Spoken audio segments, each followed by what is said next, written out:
Selamat pagi saudara-saudaraku setanah air. Hari ini saya pergi ke Ratanagraha untuk renungan seperti biasa. Pembahasan kali ini adalah tentang manusia. Kadang kalau kita melihat manusia, merasa kalau manusia itu egois ya.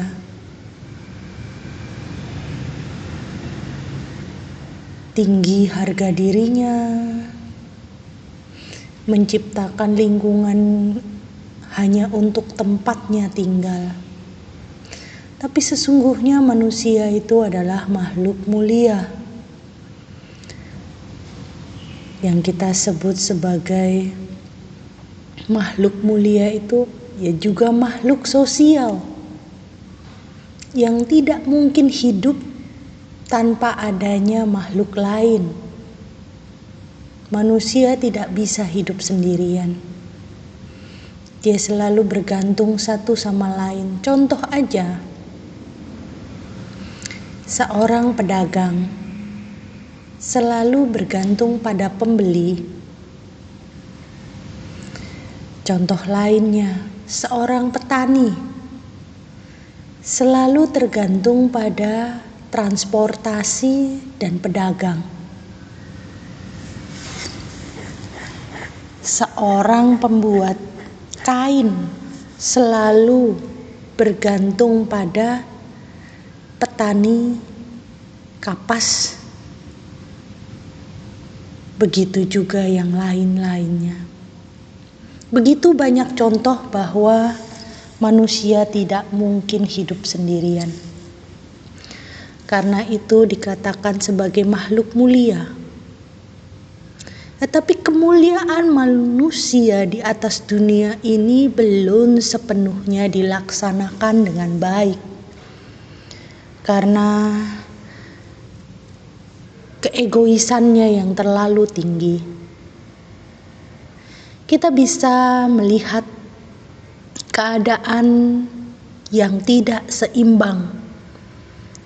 Perkotaan yang penuh padat penduduk. Tidak ada ruang terbuka.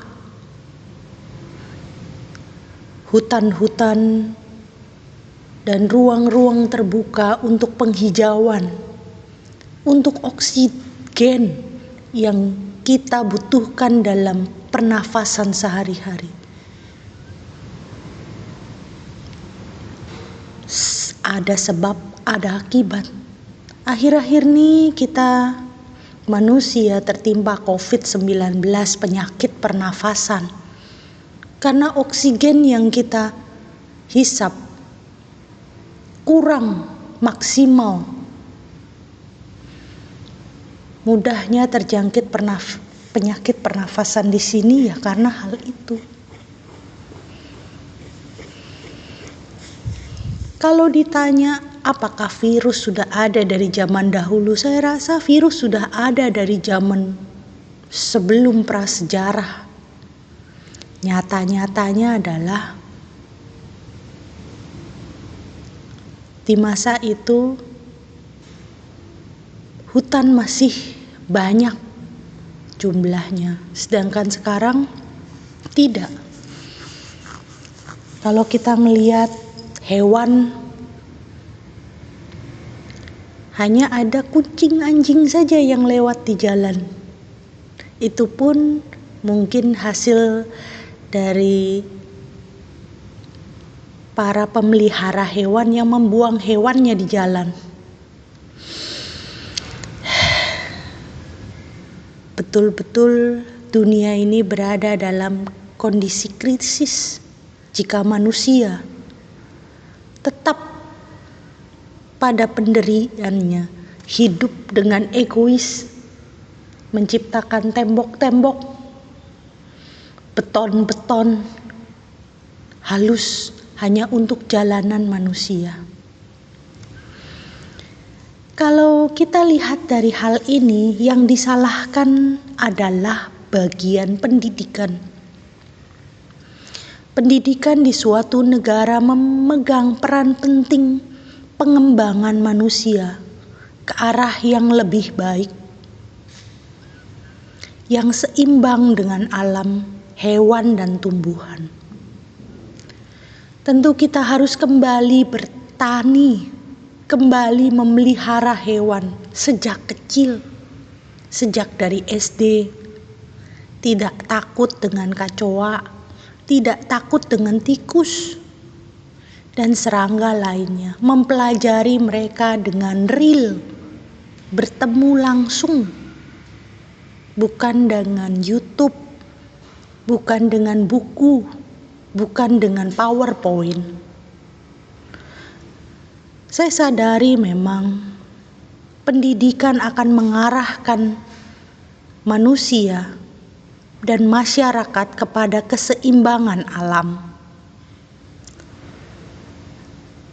Dengan mengubah kelas yang mereka tempati sekarang ini akan menjadi awal yang baik. Bagian belakang kelas kita buat taman vertikal garden, terus ditanami oleh tumbuh-tumbuhan yang bisa dipetik, yang bisa dipungut hasilnya. Apa saja boleh. Jangan hanya nanam toge. Kalau nanam toge, yang ditungguin cuma togenya saja. Kita tanam seperti stroberi, seperti tomat, dan sayur-sayur. Lalu kita memelihara hewan. Apa saja. Mau itu marmut, kelinci, kucing, atau anjing. Di kelas. Membiarkan anak-anak itu duduk bersama-sama dengan mereka.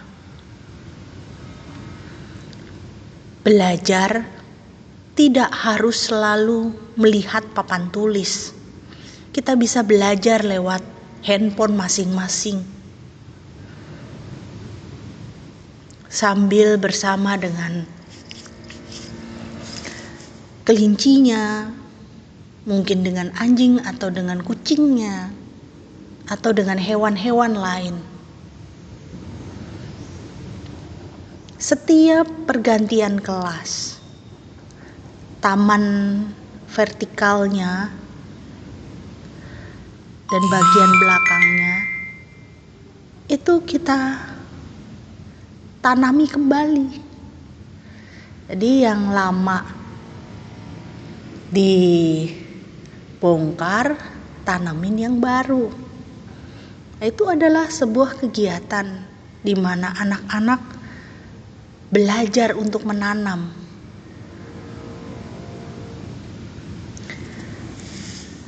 Tentu nggak hanya bagian dinding ya, bagian lantainya juga ada tanamannya seperti itu.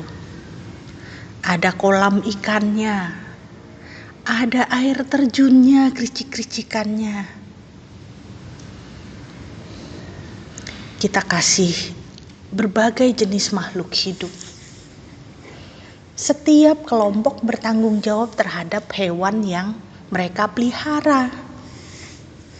Tentu kalau di desa-desa kita bisa tambah dengan sapi atau kambing untuk mencukupi kebutuhan susu bagi anak-anak SD, SMP, SMA.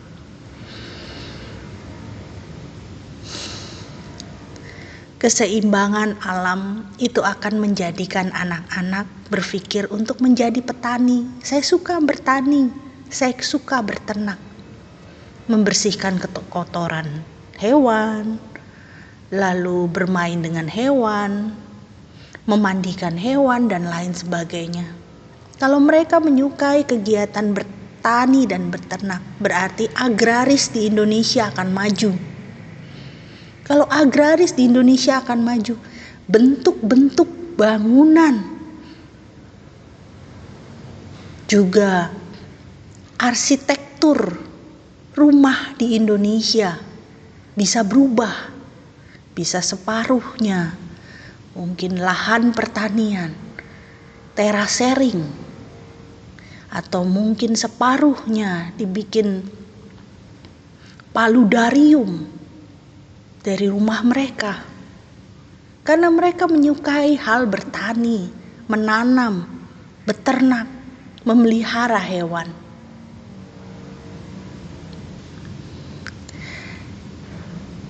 Karena manusia harus kembali pada kodratnya sebagai makhluk mulia,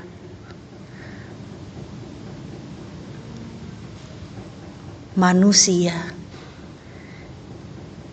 yang seharusnya memelihara dunia, memelihara keseimbangan alam.